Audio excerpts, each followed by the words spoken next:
Boa noite, pessoal! Hoje vamos estar falando sobre corpos que pesam, sobre os limites discursivos do sexo. Se pensamos no corpo como tal, não existe nenhum possível contorno do corpo como tal. Existem pensamentos sobre a sistematicidade do corpo. Existem codificações que atribuem valores ao corpo. O corpo como tal não pode ser pensado. E eu certamente não posso acessá-lo. Então, dessa forma, a diferença sexual é frequentemente evocada como uma questão referente a diferenças materiais. A diferença sexual, entretanto, não é nunca simplesmente uma função de diferenças materiais que não seja de alguma forma simultaneamente marcada e formadas por prática discutiva. Além disso, afirmar que as diferenças sexuais são indissociáveis de uma demarcação discursiva não é a mesma coisa que afirmar que o discurso causa a diferença sexual. A categoria do sexo é desde o início normativa. Ela é ideal regulatório. Nesse sentido, o sexo não apenas funciona como uma norma, mas é parte de uma prática regulatória que produz os corpos que governa. Isto é, toda força regulatória manifesta-se como uma espécie de poder produtivo, o poder de produzir, demarcar, fazer, circular, diferenciar os corpos que ela controla.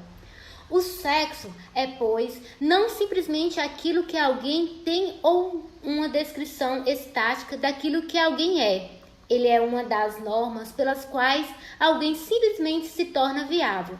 É aquilo que qualifica um corpo para a vida no interior do domínio da inteligibilidade cultural.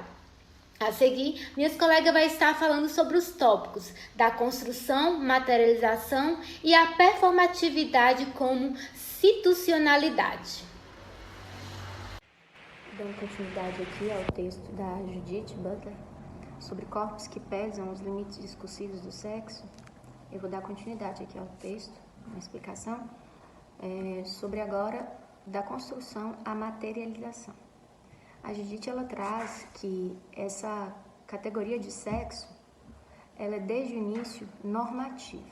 Em que sentido? Ela segue a normatividade da heterossexualidade. Isso me fez lembrar de início quando uma mulher está grávida, por exemplo, se tem muito segue essa normatividade da heterossexualidade no sentido de que homem, mulher, feminino, masculino e gênero vem logo depois. Eu vou falar mais à frente sobre o que a gente traz sobre essa concepção, mas quando a mulher ela está grávida e se faz lá o exame de ultrassom, ou as pessoas mesmo questionam, né? Qual o sexo do bebê? E aí, seguindo as normas culturais e etc., fala, é feminino, masculino, é menino ou menina. O gênero vem depois como uma questão de performance, porém a gente traz como meio que uma crítica, no sentido de que há um limite de se discutir o sexo, no sentido de que o gênero vem depois como forma de que o corpo ele deve assumir, o gênero no caso performar alguma coisa. Que até a questão do gênero ela deve ser, ela segue via de regra essa norma que é da heterossexualidade. Em um trecho do texto, Judith traz que a construção do sexo não é mais como um dado corporal sobre o qual o construto do gênero é artificialmente imposto, mas como uma norma cultural que governa a materialização dos corpos. Pensar o processo pelo qual a norma corporal é assumida, apropriada, adotada. Vê-la não como algo estritamente falando, que se possa com o sujeito, mas, ao invés disso, que o sujeito, o eu falante, é formado em virtude de ter passado por esse processo de assumir um sexo e uma vinculação desse processo de assumir um sexo com a questão da identificação e com os meios discursivos pelo qual o imperativo, aquilo que se impera, que não é questionável, da heterossexualidade possibilita certas identificações sexuadas que impede ou nega outras identificações. Ou seja, o sexo e o gênero, ele é ali superficialmente imposto desde o início, tendo em vista que é como se só o sexo fosse importante dentro de uma norma heterossexual. No caso, se você não se feminino e masculino, é como se não houvesse possibilidade de haver novas construções. É como se você não se identifica como feminino e masculino, você não importa, você não é um corpo que foi materializado. Então, o sujeito, o indivíduo, ele precisa, para ser visto, né, para ele ter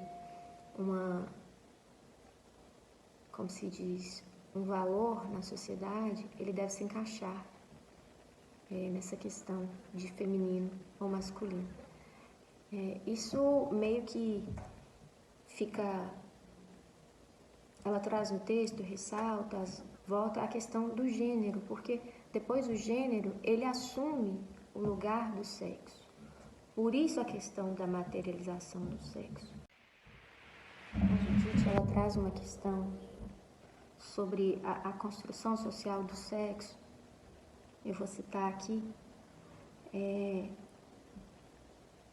Ela diz: se o sujeito é uma construção social do sexo e se não existe nenhum acesso a esse sexo, exceto por meio de sua construção, então parece não apenas que o sexo é absorvido pelo gênero, mas que o sexo torna-se algo como uma ficção. Talvez uma fantasia retroativamente instalada em um local pré-linguístico ao qual não existe nenhum acesso direto. O sexo ali, que inicialmente ele é colocado como feminino, masculino, o gênero vem depois como uma gama de significados para dizer o que é feminino, o que é masculino, no caso. O gênero, ele vem depois assumir o papel da construção, do discurso do que é o sexo, né? E acaba que como ela traz, é uma construção da construção. O gênero, ele vem, toma esse lugar do sexo e a partir disso o sexo passa a ser uma coisa que ficou na fantasia, porque agora você é do gênero, você é feminino ou masculino se você faz parte daquelas características que são predizentes a cada um. Então, a materialização dos corpos, ela é orientada por processos de demarcação, de diferenciação, sendo a heteronormatividade uma dessas diretrizes construtivas, a Butler diz. Então, nesse sentido, nós podemos compreender que o corpo, ele não é só um dado material, uma coisa fixa, né, de substância, por assim dizer, onde o gênero insere suas significações, tendo essas significações, quando a gente procura gênero, por exemplo, no dicionário, aí tem assim, gênero feminino, gênero masculino, e aí dentro desse gênero tem as classificações, né, de como cada um deve ser, mas como um processo de materialização através do tempo, a partir daquilo que ele envolve, ou seja, a partir das normas de gênero. Butler, o que ela quer dizer para a gente sobre isso é que essas normas, elas trabalham de forma performativa para construir a materialidade dos corpos e, mais especificamente, para materializar sexo do corpo, para materializar a diferença sexual a serviço da consolidação do imperativo heterossexual. Então, sempre está trabalhando para construir uma coisa que é normativa da heterossexualidade. E nesse sentido, podemos dizer que a aparição de todos os corpos e suas subjetividades, ela é sempre prejudicada por essa norma heteronormativa, pois se existe uma norma que ela é heteronormativa, que ela presume só o feminino e o masculino, tudo que sobressai, que vai além disso, ele é um pouco que anulado. Ele faz com que o sujeito seja, de certa forma, excluído.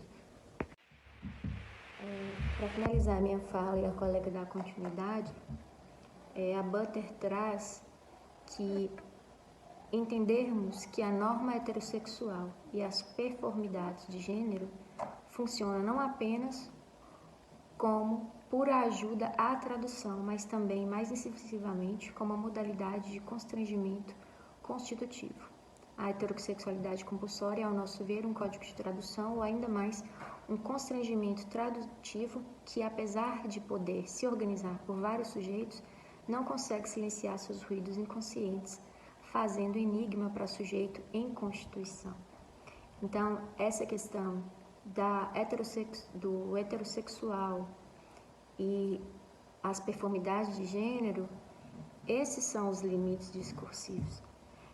Limita discutir o sexo de gênero, se você for pensar que dar tradução a esses conceitos meio que, de certa forma, só vai fazer barrar e constranger indivíduos que, de certa forma, possam não se encaixar dentro desses limites. A Butler traz também, ela é uma filósofa feminista, né? Quando você coloca demais, busca significar aquilo de uma forma com que ela deve se encaixar num discurso no sentido de norma, você não possibilita outras formas. O movimento queer, por exemplo, ele traz que o indivíduo ele pode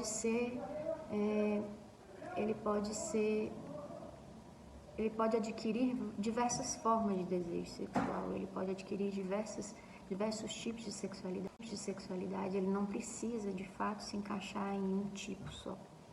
Então, esse texto aqui da Judith, ele traz isso para a gente anterior a pensar na teoria queer, né? Porque ele traz que um sujeito, para se importar, um corpo para ter peso, ele precisa estar dentro das normas heterossexuais. Enquanto na teoria queer, você é meio que um sujeito livre, onde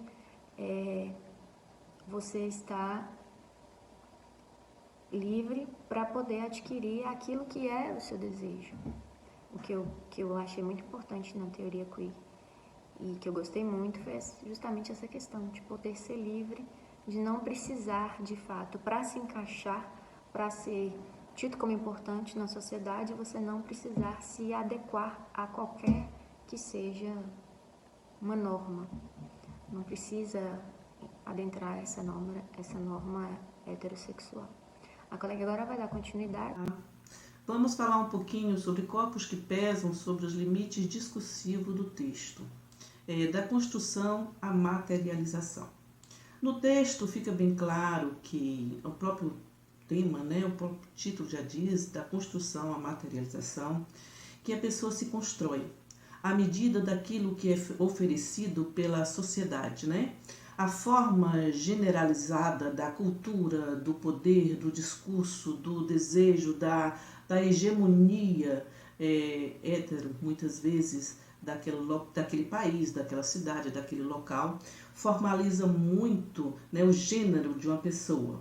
Agora, assim, no sentido da compreensão queer, que é uma aceitação maior do que ela é, não do que ela vive, à medida que os outros querem, é uma aceitação maior, independente do seu gênero sexual, que ela precisa se aceitar, compreender. O que Judith vem sendo bem clara no texto, que a pessoa, para ela se materializar, ela precisa ir muito além desses discursos de poder, dessa cultura, ela precisa ter esse entendimento, esse desejo maior de ser quem ela é, para que ela possa ser feliz.